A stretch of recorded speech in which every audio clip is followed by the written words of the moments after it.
This video is in our Engine Snack series and features a strong and unexpected exchange sacrifice that occurs in a typical structure that arises from many different openings: the Caro-Kann, the Scandinavian, Alekhine's defence, and even the modern. Knowing this unexpected idea might just net you a couple of points in your own games. Let's have a look at it.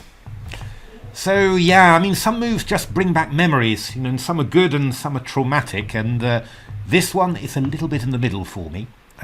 We start off with the game Ruby Chess against Rothschild, TCC Season 21 Division 1, after Black's 12th move. And Black's pawn structure, and that's characterised by a d pawn being exchanged for an e pawn, and then Black plays c7 to c6 to hold back White's c4 and d5. Now, this is a very solid pawn structure, but it does cause some difficulties for this light squared bishop, which finds it hard to find a really good post. I mean, often Black exchanges off this light squared bishop for a knight, but giving up the bishop pair is not to everyone's taste. So you don't want to leave the bishop on c8, of course, so e6 looks like a nice compromise square.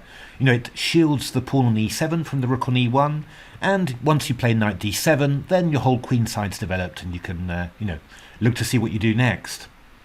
But there's a real concrete problem to this, and, well, Ruby Chess does not miss its chance at all. And that problem is rook takes c6. Bang! I mean, this exchange sacrifice weakens the kingside light squares a lot. This pawn on g6 now, after f takes e6, is only protected by the pawn on h7. And, well, the problem is that White's play after this is very easy.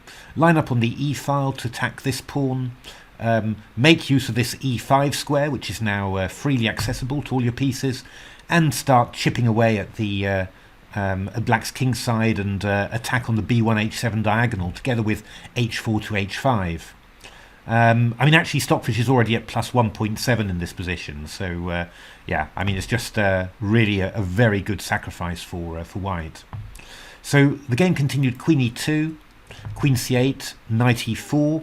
Interesting idea. It's actually a very big tactical idea here. We're threatening knight c5 already, and after knight d7, Ruby Chess landed this one.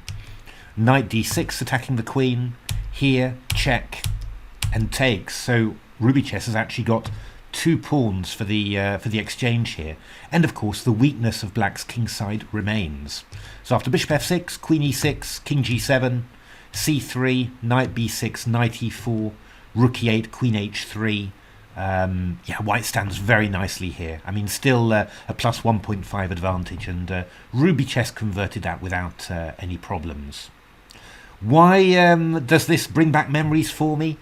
Well, I actually had a game in 2011, not that long ago, against the experienced Dutch player Ivo Timmermans, and we reached this position. I was Black, and I remember weighing up in my head, ooh, what do I think? Bishop e6.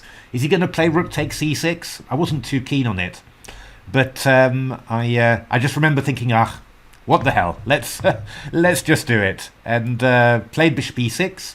If he allows me to play bishop d5, everything's great. But indeed, he played rook takes e6, f takes e6, knight g5, queen b6, knight e6, queen takes b2, bishop b3, king h8, rook c1, queen a3, queen g4, and I was in all sorts of trouble. I mean, h4, h5 is coming in, the rook's coming to e1, the e7 pawn is weak. I mean, really big difficulties here. So I've never forgotten this line after this game. Make sure you don't forget it either, and maybe, who knows, you can even play it against one of your opponents.